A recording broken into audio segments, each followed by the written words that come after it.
It was supposed to be a routine royal notice, just another quiet administrative update buried beneath tradition and protocol, but within minutes of its release, whispers turned into shockwaves across the palace walls. Queen Elizabeth's most private country retreat transferred.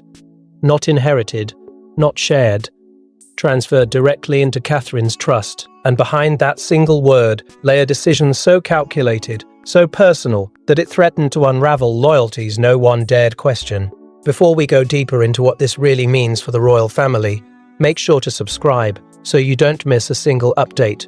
At first glance, the announcement appeared almost clinical in its precision, stripped of the warmth and ceremonial language that usually wrapped royal decisions in layers of tradition. There was no poetic acknowledgement of legacy, no carefully crafted tribute to continuity, only a deliberate, almost surgical choice of words that immediately unsettled those who understood how carefully every royal statement is constructed.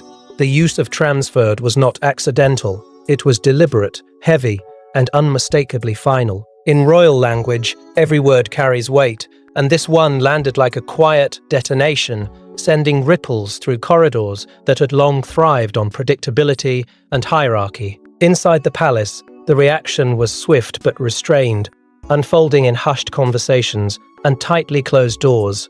Confusion came first, and almost disbelief that such a significant decision had been made without the usual build-up or visible consultation. Then came the tension, because those who had spent years navigating the fragile balance of royal dynamics immediately understood what this meant. This was not simply about property. This was about positioning, about trust, and perhaps most dangerously, about preference. What made the situation even more unsettling was the absence of those who were not mentioned.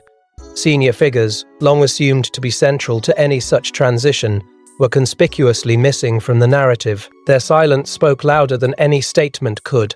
It wasn't just that Catherine had been chosen, it was that others had not been. And in a system where inclusion is everything, exclusion becomes its own kind of message. But the true weight of the decision could only be understood by those who knew what the retreat represented to Queen Elizabeth herself. This was not just another estate in a long list of royal holdings. This was her refuge, her place of quiet authority, where the crown could be set aside, and yet, paradoxically, where some of the most consequential decisions were made. It was deeply personal, layered with memories, and guarded with a level of privacy that bordered on secrecy. To transfer it was to relinquish more than ownership, it was to pass on something intangible, something deeply tied to identity and control. And that is where the whispers began to grow louder, because there were those who believed this decision had not been made recently, that it had been quietly set into motion long before the public ever caught a glimpse of it. Subtle clues, overlooked at the time, now seemed to align into a pattern: private meetings, unexplained visits, moments where Catherine's presence at certain discussions felt unusually significant. It painted a picture not of a sudden choice, but of a carefully orchestrated transition that had been unfolding in the shadows. Even more intriguing were the subtle shifts in how Catherine had been positioned in recent years. She was no longer just participating, she was being entrusted, observed, perhaps even tested. And now, with this transfer, those suspicions took on a new and undeniable form. Because this was not the kind of decision made lightly, nor was it one made without intention. It suggested something deeper, something strategic, something that extended beyond the visible structure of the monarchy. And so, what initially appeared to be a quiet administrative update began to reveal itself as something far more profound, a move that carried emotional weight, political consequence, and an undercurrent of unspoken tension. It wasn't just about what had been given, but why it had been given, and what that choice implied about the future. But to understand why this single decision ignited such tension, we must first uncover the hidden legacy of the retreat itself, and the secrets Queen Elizabeth quietly guarded within its walls.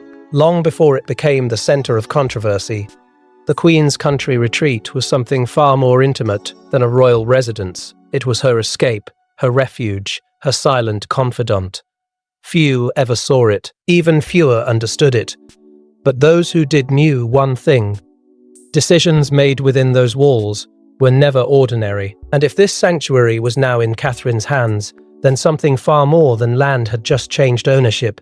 The origins of the retreat were never loudly celebrated, and that silence was intentional. Unlike the grand estates that symbolized power through visibility, this place existed almost in defiance of spectacle. It was not designed to impress the public or host elaborate ceremonies. Instead, it became something far more rare within the monarchy, a private world where control was absolute and the noise of duty could be shut out entirely. From the very beginning, it was treated differently, almost as if it operated under its own unwritten rules, separate from the expectations that governed every other royal property. For Queen Elizabeth, this retreat was not simply a place she visited, it was a place she relied on.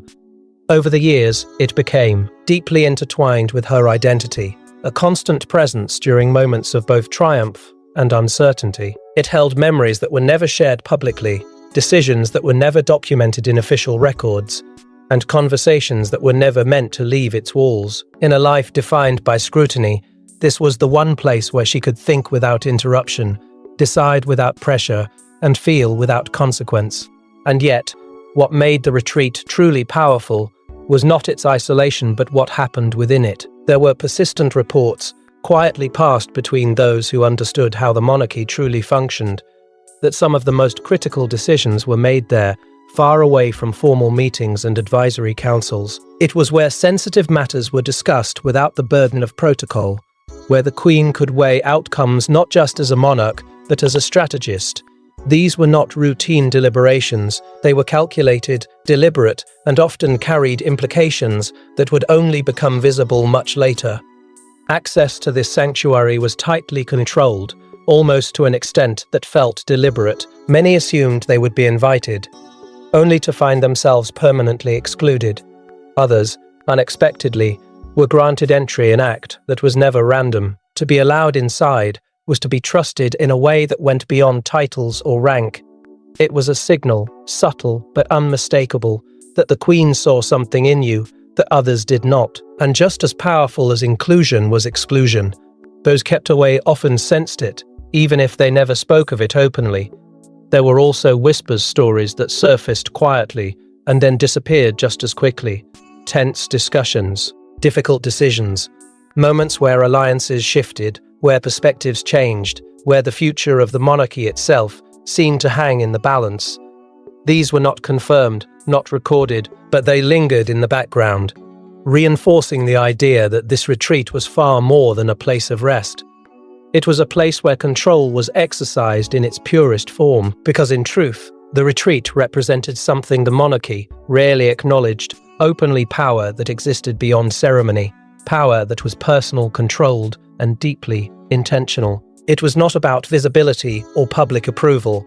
It was about influence, about shaping outcomes from a distance, about holding authority in a way that could not be easily challenged or even fully understood. And now, that same space layered with history, secrecy, and quiet dominance had been placed into Catherine's hands, not shared, not temporarily entrusted, but transferred, which raises a question that feels impossible to ignore, growing heavier with every passing moment.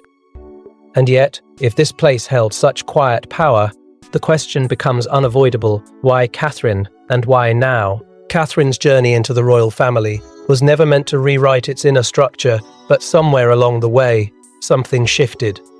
She wasn't just adapting, she was evolving, and while the world saw grace and composure, those inside the palace began to notice something else: quiet influence, strategic positioning, at a level of trust that even lifelong royals struggled to earn. In the beginning, Catherine was viewed through a familiar lens, an outsider stepping carefully into a system built on centuries of rigid expectation. Every move was measured, every word weighed, every appearance scrutinized. She was expected to adjust, to blend in, to follow a path already carved by those before her. And for a time, it seemed as though she would. She carried herself with precision, never overstepping, never drawing unnecessary attention. But beneath that calm exterior, something far more deliberate was taking shape. It wasn't loud, it wasn't immediate, but it was unmistakable to those who were paying attention. Slowly, almost imperceptibly, Catherine began to shift the way she was perceived, not by demanding attention, but by earning it in moments that mattered most.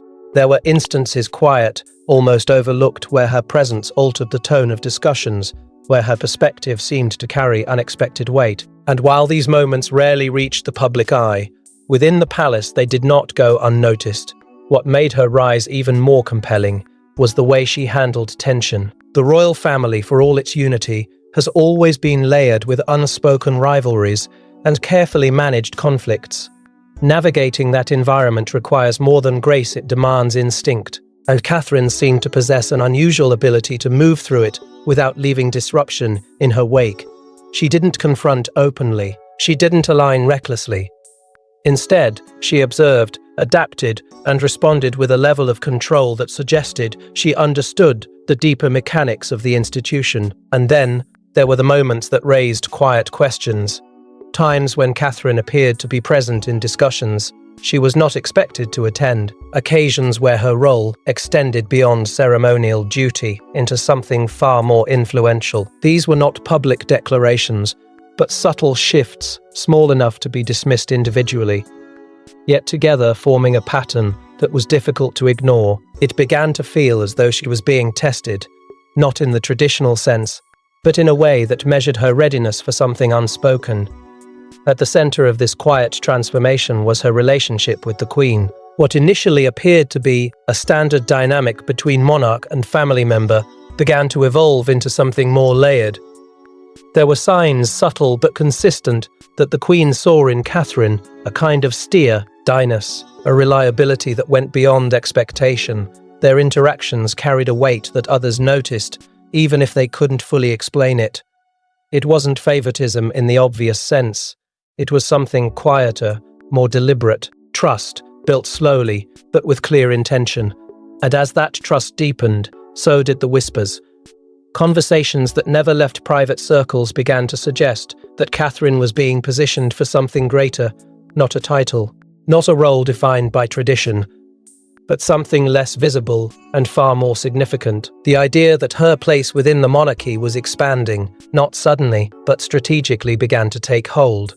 And while nothing was ever confirmed, the pattern was becoming too consistent to ignore. By the time the retreat was announced, those who had been watching closely were not entirely surprised, because in many ways the decision did not come out of nowhere. It felt like the culmination of something that had been building for years, a quiet evolution, guided by trust, shaped by observation, and executed without spectacle. Catherine had not simply stepped into a role, she had grown into it, piece by piece, moment by moment. But even that realization leaves something unanswered, because influence, no matter how carefully earned, does not fully explain a decision of this magnitude. There is something deeper, something more deliberate, hidden beneath the surface of this transfer, something that cannot be explained by trust alone. But influence alone doesn't explain everything, because behind this transfer lies a decision the Queen made in absolute secrecy. There were no grand discussions, no public debates, no visible consultations. The decision to transfer the retreat didn't emerge, it surfaced, fully formed, as if it had been waiting in the shadows. And according to insiders, the Queen had made this choice long before anyone realized, quietly, deliberately, and without seeking approval. The question wasn't just what she decided, but why she kept it hidden until the very end. The more closely this decision is examined, the clearer it becomes that this was never a sudden act. It carried the unmistakable weight of time, of something considered, revisited, and ultimately resolved long before the world was allowed to know. There are quiet indicators, subtle but persistent, that point to planning that stretches back years. Moments that once seemed insignificant now feel like pieces of a much larger design. Private visits that were never explained. Documents prepared without urgency, but with precision. Conversations that ended abruptly when certain names were mentioned. Taken individually, they meant little, but together, they suggest a timeline far longer than anyone initially believed. This aligns with something those closest to the Queen understood but rarely spoke of openly: her tendency to make her most personal decisions in absolute privacy. While the monarchy thrives on ceremony and collective input, there were always decisions she reserved for herself alone. Not out of defiance, but out of conviction. When something mattered deeply enough, She did not consult widely. She reflected, she observed, and when the time came, she acted with quiet finality. This was one of those decisions. What makes this moment even more striking is how completely it bypassed the traditional structures that typically govern royal transitions. There were no extended consultations with senior figures, no visible involvement from those who would normally expect to be included. It was as if the decision existed outside the usual framework, entirely untouched by negotiation, unaffected by expectation, and that alone raised questions. Because in a system built on balance, any move made in isolation carries consequences that ripple far beyond the initial act. There is also the lingering question of influence, not in the obvious sense, but in the shadows where guidance often goes unnoticed. Speculation has quietly circled around the possibility of confidential advisors, individuals who operate far from public view, but hold significant insight into the monarchy's inner workings. If they were involved, their role was invisible, their presence unacknowledged. And yet, the precision of the decision suggests that it was not made in emotional haste, but with calculated understanding of its impact. At the same time, there are those who believe this decision cannot be separated from the Queen's emotional state during the period in which it was made. This was not a moment defined solely by duty. It was shaped by reflection, by memory, by a deep awareness of legacy. Decisions made in such moments often carry layers of meaning that extend beyond logic. They are not just about the present. They are about what remains after everything else has changed. And perhaps that is where the true weight of this transfer lies, because beneath the structure, beneath the legality, beneath even the symbolism, there is a sense that this decision was intended to say something quietly, but unmistakably, not just to the public, but to the family itself. A message about trust, about direction, about who, in the Queen's eyes, was meant to carry something forward that could not be easily defined. It is this possibility that makes the silence surrounding the decision feel even more deliberate, because when something is said without words, it often carries the most powerful meaning of all. And in this case, the absence of explanation may be the explanation itself. But messages like this do not remain contained. They move, they spread. And when they reach those they were never meant to surprise, the reaction, rarely calm, rarely measured, and never insignificant. And when that message finally reached the rest of the royal family, the reaction was anything but quiet. Behind the polished smiles and controlled appearances, something fractured the moment the announcement landed. Conversations stopped, doors closed, and for the first time in years, the palace felt uncertain, unbalanced, because this wasn't just a transfer of property, it was a shift in trust, and not everyone was prepared to accept what that implied about their place within the royal hierarchy. The reaction did not erupt publicly. It couldn't. The monarchy is built on restraint, on the illusion of unwavering unity. But beneath that carefully maintained surface, the shock was immediate and deeply personal. Senior royals, those who had long operated within an unspoken order of precedence, found themselves confronting something they had not anticipated. Not a discussion, not a warning, a decision, already made, already sealed, and with it came a realization that was far more unsettling than the announcement itself. They had not been part of it. What followed were conversations that never appeared on any official record. Urgent, contained, and charged with emotion, they unfolded behind closed doors, where tone mattered more than words. There were questions carefully phrased, but impossible to hide entirely.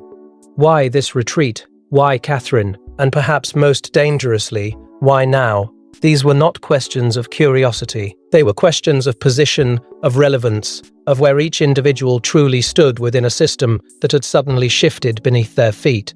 The tension did not manifest in open conflict. It rarely does in an institution so deeply rooted in control. Instead, it settled into something quieter, more difficult to confront. A subtle distancing, a hesitation in interactions that were once effortless. Glan says that lingered just a moment longer than they should. It was the kind of tension that cannot be acknowledged publicly, yet cannot be ignored privately, and in many ways, that made it more powerful. For some, the emotional weight was immediate. To be overlooked in a decision of this magnitude was not just a professional slight, it was deeply personal. It suggested that trust, once assumed, was not as secure as it had seemed. That loyalty, no matter how long it had been demonstrated, did not guarantee inclusion. And in a structure where hierarchy defines identity, that realization cuts deeper than any public controversy ever could. At the center of it all was Catherine, no longer simply part of the system, but now undeniably elevated within it.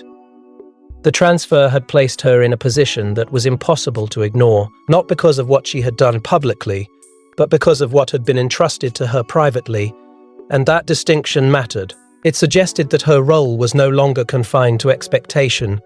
It had expanded into something more influential, more central, and perhaps more permanent than anyone had anticipated. This shift did not announce itself loudly, but its effects were unmistakable. Dynamics began to change in ways that were difficult to define, but impossible to dismiss. Interactions were recalibrated. Decisions were approached with new awareness. There was a growing sense that the internal balance carefully maintained over years had been altered in a single decisive move. And while no one spoke of it openly, everyone felt it openly. Everyone felt it. What made the situation even more complex was the silence that surrounded it. There were no clarifications, no attempts to ease the tension, no visible effort to address the unspoken questions, and that silence only deepened the divide. Because in the absence of explanation, interpretation takes over. And within the palace, interpretation is rarely neutral. It is shaped by perspective, by history, by personal stakes that cannot be easily set aside. Slowly, almost imperceptibly, lines began to form. Not official divisions, not declared alliances, but subtle alignments that reflected shifting perceptions of trust and influence. These were not conflicts that would ever be acknowledged publicly. They did not need to be. Their existence was felt in the spaces between words, in the pauses that replaced certainty, in the awareness that something fundamental had changed. And as that realization settled in, one truth began to rise above all others, quiet, undeniable, and impossible to ignore. This was never just about property, never just about tradition. It was something far more deliberate, far more calculated. But beneath the tension and silence, one truth began to emerge. This wasn't just about inheritance, it was about control.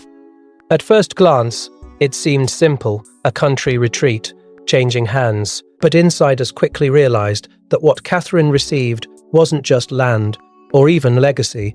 It was influence, access, authority that extended far beyond the physical boundaries of the estate. And as the details began to surface, one question became impossible to ignore. Had the Queen just redefined the future of royal power without saying a single word? Because beneath the surface of this transfer lies something far more calculated than tradition would suggest. Structuring the retreat within a trust was not a ceremonial gesture, it was a strategic decision, one that quietly altered the very nature of ownership itself. Unlike a simple inheritance, which can be reshaped, redistributed, or even contested over time, a trust creates permanence. It defines control with precision. It protects, it restricts, and most importantly, it ensures that the person placed at its center does not merely hold the asset, they govern it. That distinction changes everything. For Catherine, this meant something far greater than receiving property. It meant stepping into a role that carried continuity, authority, and insulation from external influence. The retreat was no longer something she would temporarily oversee or symbolically represent. It became something she could shape, manage, and preserve on her own terms, within a framework designed to endure beyond shifting dynamics or internal disagreements. In a system where control is often shared, negotiated, or subtly challenged, this level of autonomy is both rare and deeply significant, but the structure alone does not tell the full story. Because tied to the estate are privileges that extend far beyond what is written on paper. Access, for instance, is no longer a question of invitation, it becomes a matter of discretion. Who enters, who is welcomed, who is kept at a distance, these decisions now fall within Catherine's domain. And in a monarchy where proximity often translates into influence, that kind of control holds quiet but undeniable power. Then there is the matter of privacy. The retreat has always existed as a space removed from scrutiny, a place where conversations could unfold without the weight of observation. Now, that same environment is under Catherine's control. It offers her something few within the institution ever truly possess the ability to operate beyond constant visibility. And within that privacy lies opportunity.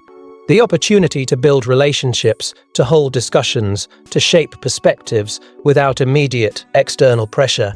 This is not just a residence, it is a platform. This is where the deeper implications begin to emerge. Because when a single individual is given both access and autonomy within such a space, the balance of internal influence inevitably begins to shift. Decisions are no longer shaped solely within traditional settings. Conversations are no longer confined to expected circles. The center of gravity moves quietly, subtly, but unmistakably. And those who once operated at the core of that influence begin to feel its absence. The symbolism of the Queen's choice cannot be ignored either. By placing this retreat into Catherine's trust, she was not simply assigning responsibility, she was signaling belief, not in a ceremonial sense, but in a way that suggests recognition of something deeper. Capability, judgment, stability under pressure. These are not qualities acknowledged lightly, especially within a structure where every decision carries long-term consequence, and perhaps most compelling of all is the possibility that this was never just about the present, that this decision was made with the future in mind, not the immediate future, but the kind that unfolds over decades. A future where the monarchy must adapt, evolve, and maintain its relevance without losing its foundation. In that context, placing such a significant asset under Catherine's control begins to look less like a personal gesture and more like a strategic safeguard. Because power within the monarchy has never been solely about titles or visibility. It has always existed in quieter forms, in access, in trust, in the ability to influence without appearing to do so. And with this transfer, those forms of power have been carefully, deliberately repositioned. And yet, with power comes pressure, and Catherine now found herself carrying something far heavier than expectation. From the outside, Catherine appeared unchanged, poised, composed, unwavering, but behind that calm exterior, the weight of the Queen's decision was settling in. Because inheriting a legacy is one thing, but being entrusted with it in a way that reshapes an entire institution is something else entirely, and the deeper she stepped in to this role, the more complicated it became. At first, the shift was almost invisible. Catherine continued to fulfill her public duties with the same precision and grace that had defined her for years. There were no dramatic changes, no outward signs of the transformation unfolding beneath the surface. But internally, everything had shifted. Because being chosen, singled out in a decision of this magnitude, does not come without consequence. It carries a quiet but relentless awareness that every action, every decision, every silence now holds greater meaning than before. There is a unique kind of pressure that comes with unspoken expectations. The Queen had not issued instructions, had not outlined boundaries, had not publicly defined what this transfer truly required. And yet, that absence of guidance only intensified the weight of responsibility, because now, Catherine was not simply following a path, she was expected to understand it, to interpret it, to carry it forward without being told how. That kind of trust is powerful, but it is also isolating. Balancing this new reality with public perception became its own challenge. To the world, she remained a figure of composure, a symbol of continuity and stability. But behind that image, she was navigating something far more complex. The retreat was no longer just a private space, it was a responsibility tied to legacy, influence, and expectation, and yet none of that could be openly acknowledged. She had to carry it quietly, seamlessly integrating this new role into a life that was already under constant observation. And within the family, the dynamic had changed in ways that could not be openly addressed. Holding a position that no one else shared created a distance subtle but undeniable. It wasn't hostility, it wasn't confrontation, it was something quieter. A sense of separation that comes from being placed in a category of one, because when trust is given so specifically, it inevitably draws a line, even if no one chooses to acknowledge it out loud. This is where the internal struggle begins to take shape. Because Catherine is not just a figure within the monarchy, she is also an individual navigating her own identity. And now, those two realities are colliding in ways that demand careful balance. The duty she carries is immense, but it is not clearly defined. The expectations placed upon her are significant, but they are not openly spoken. She must interpret, adapt, and respond without the clarity that typically accompanies such responsibility. Yet, what makes this moment even more compelling is how she begins to adjust, not through visible declarations, but through subtle shifts in approach. A deeper sense of awareness, a more deliberate presence in moments that matter. It is not about asserting authority, it is about embodying it, quietly, steadily, in a way that aligns with the very nature of the trust she has been given. There are also signs, small, almost imperceptible, that suggest she understands this is not the final step, that this role, as significant as it is, may be part of something larger still unfolding, a preparation, perhaps, for responsibilities that extend beyond even this moment. And if that is true, then what she is carrying now is not just the weight of the present, but the foundation of what comes next. Because this is no longer just about maintaining what has been handed to her, it is about shaping what it becomes. And that realization changes everything. It transforms responsibility into purpose, expectation into direction, and uncertainty into something far more deliberate. Because if this transfer was meant to secure the future, then the final question remains: what future did the Queen truly have in mind? In the end, the Queen didn't just leave behind a legacy, she reshaped it, quietly, precisely, and perhaps intentionally, because the transfer of the country retreat was never just about Catherine, it was about the monarchy itself. A signal, a shift, a redefinition of trust that would ripple far beyond a single generation. And as the dust settles, one truth becomes undeniable: this was not the end of a story, but the beginning of a new, uncertain chapter. What once appeared to be a private decision now reveals itself as something far more profound, a symbolic recalibration of how trust and succession are defined within the royal structure. For generations, continuity followed a predictable path, shaped by tradition and reinforced by expectation. But this move disrupted that rhythm without ever openly challenging it. It didn't rewrite the rules in public, it redefined them in silence. And that silence is precisely what gives it power. Because when tradition shifts without announcement, it forces everyone to reconsider what they thought was certain. There is a growing sense that this decision was not simply about honoring Catherine, but about preparing the monarchy for a future that cannot rely solely on its past. The Queen, known for her unwavering commitment to stability, may have understood something others were only beginning to grasp: that survival requires adaptation. And adaptation often begins in the quietest ways. By placing such significance into Catherine's hands, she may have been signaling a transition not just of responsibility, but of philosophy, a movement toward a monarchy that operates with a different kind of strength, less visible, but far more deliberate. If that is true, then the implications stretch far beyond a single estate. They begin to touch the very foundation of royal tradition itself. Future decisions may no longer follow the same predictable patterns. Authority may no longer be defined solely by position, but by trust earned in ways that are less public, less formal, but no less impactful. And if that shift continues, it could reshape how the monarchy evolves in the years to come, quietly, steadily, and perhaps irreversibly. But beyond the structural implications lies something more emotional, more human.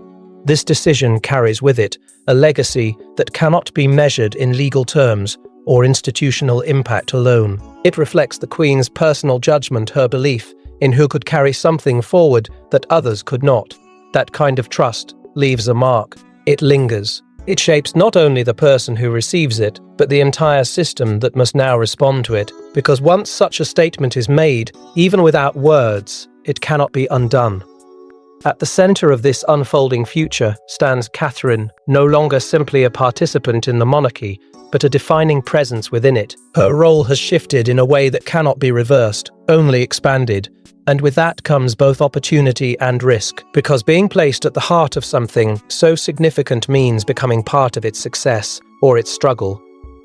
The expectations are no longer implied, they are embedded in the very structure she now holds. And yet, for all its intention, This decision does not offer certainty.